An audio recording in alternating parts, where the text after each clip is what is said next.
Hello, my dear students. Myself Dr. RK and welcome to my YouTube channel. आज के video में हम कुछ इंपॉर्टेंट पॉइंट्स को डिस्कस करने जा रहे हैं जो कि हर एक नीट एस्पिरेंट्स को जानना बहुत ज़रूरी है। इस वीडियो में हम ये जानेंगे कि नीट प्रिपरेशन के दौरान आपको क्या करना है और क्या नहीं करना है, कौन सी मिस्टेक नहीं करनी है और क्या करना है जिससे सिलेक्शन आपका आसान हो जाए।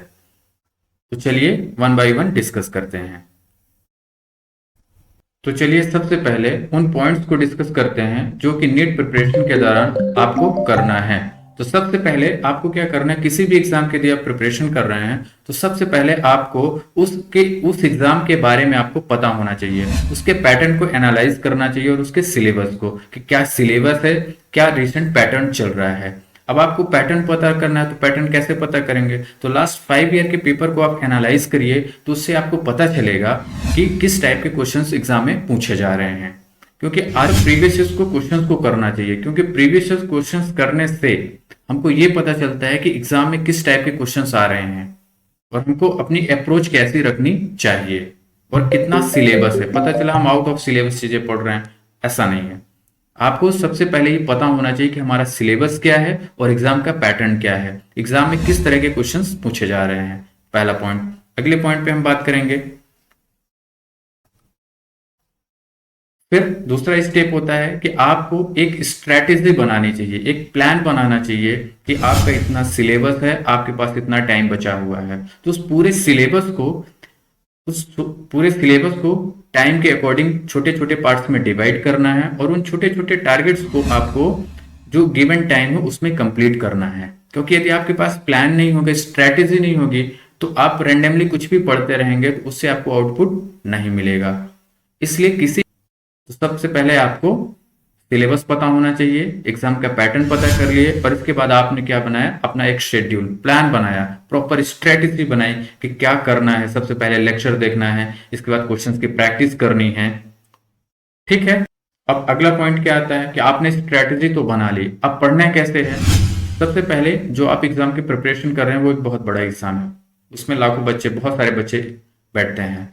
तो एक तो भीड़ देख के आपको डरना नहीं है, यदि आप प्रॉपर तैयारी करेंगे तो आपका सिलेक्शन जरूर होगा, है ना। तो इसमें क्या चाहिए आपको, अपना जो भी गिवन टाइम है, 6-7 महीने बचे हुए हैं एग्जाम के लिए, उसमें प्रॉपर हार्डवर्क करना है। सिर्फ दिखावे के लिए पढ़ाई नहीं करनी है, 10 से 12 घंटे जम के मेहनत करनी है और स्मार्ट स्टडी करनी है। स्मार्ट स्टडी से मतलब यहाँ पे ये है कि आप जो प्रीवियस ईयर के क्वेश्चंस देखते हैं तो आपको वेटेज का पता चलता है कि किस टॉपिक का वेटेज ज्यादा है, किस पोर्शन का वेटेज ज्यादा है। तो जिस पोर्शन का वेटेज ज्यादा है आपको उसको ज्यादा टाइम देना है और जिसका रिलेटिवली कम क्वेश्चंस आ रहे हैं, जिस टॉपिक से क्वेश्चंस कम आ रहे हैं उनको कम टाइम देना है और जहां से क्वेश्चन ज्यादा पूछे जा रहे हैं उनको ज्यादा पढ़ना है। लेक्चर देखना है, प्रीवियस ईयर के क्वेश्चंस करने हैं, इसके बाद आपको टेस्ट भी देना है। तो इस तरह से एक स्मार्ट स्टडी करनी है, तभी आपको डिजायर रिजल्ट मिल पाएगा। इसके बाद आपको क्या करना है, और एक इंपॉर्टेंट चीज, पूरे प्रिपरेशन के दौरान आपको हमेशा मोटिवेटेड रहना है, कभी निराश नहीं होना है और हमेशा फोकस्ड रहना है कि आप जो ड्रीम आपने देखा है उसको अचीव करना ही है। क्योंकि आप जब तक मोटिवेटेड नहीं होंगे ना तो आप मेहनत नहीं कर पाएंगे, आप पढ़ नहीं पाएंगे। इसलिए आपको निराश नहीं होना है, आपको हमेशा ये सोच के रखना है कि हाँ, हम अब अपने टारगेट के पास पहुंच रहे हैं। बस आपको कंटिन्यूस मेहनत करनी है, हार्डवर्क करना है, पढ़ाई करते रहना है, करते रहना है, करते रहना है। थॉट्स नहीं आने चाहिए कि यार मेरा सिलेक्शन नहीं होगा, या ऐसे लोगों से सबसे दूर रहना है। हमेशा आपको मोटिवेटेड रहना कि यस मैं कर सकता हूँ, मैं कर लूंगा। यदि आप ये सोचते हैं कि मैं कर सकता हूँ तो आप कर लेंगे। इसलिए हमेशा आपको मोटिवेटेड रहना है, कभी भी निराश नहीं होना है। यदि आप मेहनत करेंगे, अच्छी पढ़ाई करेंगे तो सिलेक्शन आपका जरूर होगा। प्रिपरेशन के दौरान कुछ चीजें और हैं जो इंपॉर्टेंट होती हैं। जैसे यदि आप फिजिक्स पढ़ रहे हैं तो फिजिक्स में जो भी चैप्टर आप पढ़ रहे हैं उसमें फॉर्मूलेज होता है, तो उन फॉर्मूले एक फॉर्मूला शीट बनानी है, शॉर्ट नोट्स बनाना है। जैसे इलेक्ट्रोस्टैटिक्स पढ़ रहे हैं, जो इंपॉर्टेंट फॉर्मूला है उनको एक छोटी कॉपी में आप उसको लिख लीजिए। ऐसे हर चैप्टर में फॉर्मूला एक कॉपी में लिखते जाइए, तो 8-10 पेज की जो एक कॉपी बनेगी, शॉर्ट नोट्स बनेगी, उसको बार बार रिवाइज करने में बहुत ईजी होता है, कई बार आप रिवाइज कर सकते हैं। और स्पेशली ये जो फॉर्मूला शीट है, ये शॉर्ट नोट्स है, ये आपका लास्ट टाइम में बहुत ही ज्यादा हेल्पफुल होती है, क्योंकि आपको कम समय में मल्टीपल रिवीजन करना होता है। आप यदि आपके पास शॉर्ट नोट्स नहीं बनाया तो बहुत ज़्यादा टाइम लगता है। अपने खुद से एक फॉर्मूला शीट होनी चाहिए।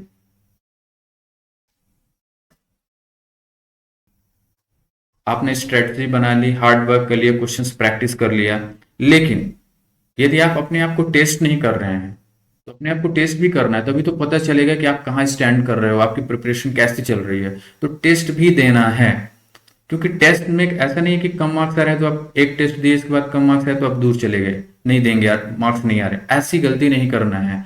टेस्ट देना है चाहे मार्क्स कम ही आए, क्योंकि जब आप टेस्ट देते हैं ना, तो प्रेशर उस टाइम बाउंड में आपके दिमाग की एक्सरसाइज होती है, आप हैबिचुअल होते हो टेस्ट देने के लिए। क्योंकि एक घर में बैठ के क्वेश्चन सॉल्व करना अलग चीज होती है, और एग्जामिनेशन हॉल में उस 3 आवर के ड्यूरेशन में, 3 आवर के ड्यूरेशन में टेस्ट देना अलग चीज होती है। तो इसकी प्रैक्टिस होनी चाहिए कि आप पल में आप कैसे क्वेश्चन सॉल्व करते हो, आपका दिमाग किस तरह काम करता है। प्रैक्टिस करना है, क्योंकि जितना ज्यादा आप प्रैक्टिस करेंगे परफेक्शन उतना ज्यादा आएगा। इसलिए क्वेश्चन प्रैक्टिस और टेस्ट करिए। टेस्ट देने के बाद उसको एनालाइज करिए, एनालाइज करिए कि आपके किस पोर्शन से क्वेश्चंस नहीं बन रहे हैं। वीक एरियाज को आइडेंटिफाई करिए कि यार फला चैप्टर या फला टॉपिक मुझसे नहीं आ रहा है, क्वेश्चन नहीं बन रहे हैं, तो आप उस पर फोकस रहिए, उसको फिर से रिवाइज करिए, उस पर क्वेश्चन प्रैक्टिस करिए, क्योंकि आपको अपनी कमियों को आइडेंटिफाई करना है, उसको इग्नोर नहीं करना है। तो ये मोस्ट इंपॉर्टेंट, क्योंकि ये छोटी छोटी चीजें आपकी परफॉर्मेंस को बहुत ज्यादा बढ़ा देंगी। जो चीजें आपने कर ली, पढ़ लिया, थ्योरी पढ़ लिया, इसके बाद उसको रद्दी में नहीं फेंक देना है कॉपी को, उसको समय समय पर रिवाइज भी करना है। तो मूल मंत्र होता है सिलेक्शन का, revise again and again and again. बार बार आपको पढ़ना है, जब तक आप बार बार नहीं पढ़ोगे ना, वो चीज दिमाग में सेट नहीं होगी। एक बार पढ़ के छोड़ नहीं देना है। रिवीजन बहुत ही ज्यादा इंपॉर्टेंट है। बार बार चीजों को पढ़िए, बार बार रिवाइज करिए। कम पढ़ो, बार बार पढ़ो, कम पढ़ो, बार बार पढ़ो। कम पढ़ने से मतलब यहाँ पे ये नहीं कि आपको पढ़ाई कम कर देनी है।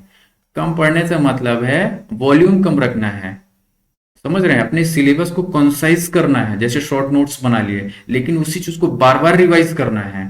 बहुत सारे मल्टीपल सोर्सेस पे नहीं जाना है कि 20 बुक रख लिए, इसको भी पढ़ रहे हैं उसको भी पढ़ रहे हैं, नहीं। एक जैसे बायोलॉजी के लिए आप सिर्फ एनसीईआरटी पढ़िए, सिर्फ और सिर्फ एनसीईआरटी पढ़िए, और बार बार उस एनसीईआरटी को पढ़िए। यदि किसी कोचिंग में आप पढ़ रहे हैं, जैसे फिजिक्स पढ़ रहे हैं, तो फिजिक्स में प्रीवियस ईयर के क्वेश्चंस लगे, कोचिंग मॉड्यूल, इसके अलावा बहुत ज्यादा रिसोर्सेस या बुक्स को कलेक्ट नहीं कर लेना है कि दुनिया भर का फैला लिए, पता चला कुछ पढ़ नहीं पाए। तो एक या ज्यादा से ज्यादा 2 बुक्स रखिए और उन्हीं को बार बार पढ़िए, बार बार क्वेश्चंस करिए, तब जाके आपकी परफॉर्मेंस बढ़ेगी। अब कुछ ऐसी बातों पे ध्यान रखते हैं कि जो नहीं करना है। जैसे जब आप टेस्ट दिए या कहीं आपको डाउट्स आ रहा है, तो आपको डाउट्स को छोड़ नहीं देना है। उस आप अपने सारे वीक एरियाज को आइडेंटिफाई करिए, सारे डाउट्स को क्लियर करिए, जिससे आपके सारे कॉन्सेप्ट क्लियर हो जाएं। तब जाके आपका कॉन्फिडेंस लेवल हाई होगा और आपकी परफॉर्मेंस भी बढ़ जाएगी। एक मोस्ट इंपॉर्टेंट चीज है इसमें, कभी भी डोंट कंपेयर विथ अदर्स। कभी भी खुद को दूसरों से कंपेयर नहीं करना चाहिए कि यार फलाने के इतने नंबर आ रहे हैं, मेरे क्यों नहीं आ रहे हैं। ठीक है, उनके आ रहे हैं तो कोई बात नहीं, आप अपना काम करिए। केवल दूसरों के मार्क्स को देख के डिप्रेशन में नहीं आना है। आप सिर्फ अपनी मेहनत करते जाइए, अपने सब्जेक्ट पे काम करिए, आप सब्जेक्ट को टाइम दीजिए, पढ़िए बार बार। ठीक है, टेस्ट में मार्क्स नहीं आ रहे तो क्या हुआ? बहुत सारे ऐसे बच्चे हैं जो पूरे साल उनके टेस्ट में मार्क्स कम आते हैं, लेकिन जब फाइनल नीट का एग्जाम होता है तो उनके वहाँ बहुत अच्छी रैंक लगती है। तो आप कोचिंग के टेस्ट से बिल्कुल परेशान मत होइए या दूसरों के टेस्ट मार्क्स देख के।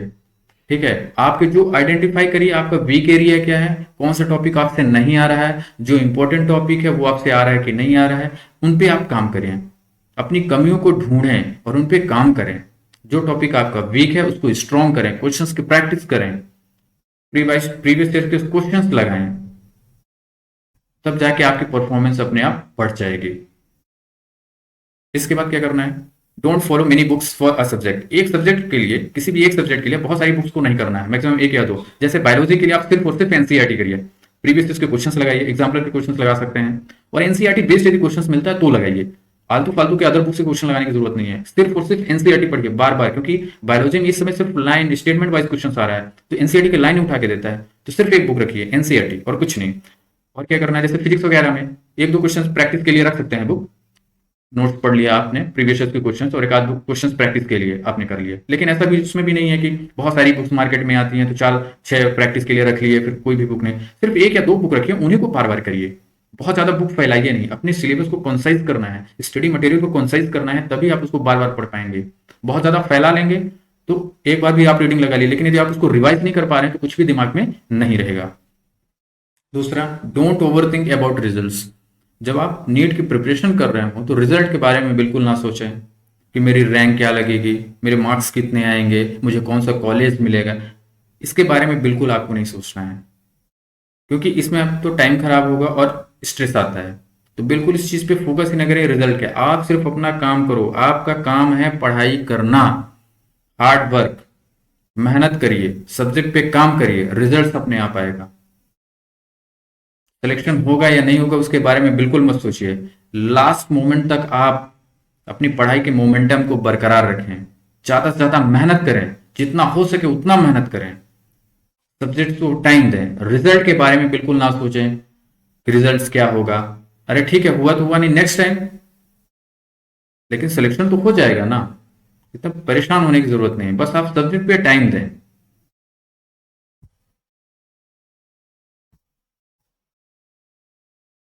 यदि वीडियो अच्छा लगा हो तो प्लीज़ ज़्यादा से ज़्यादा वीडियो को शेयर करें, लाइक करें और चैनल को सब्सक्राइब करें। Thank you.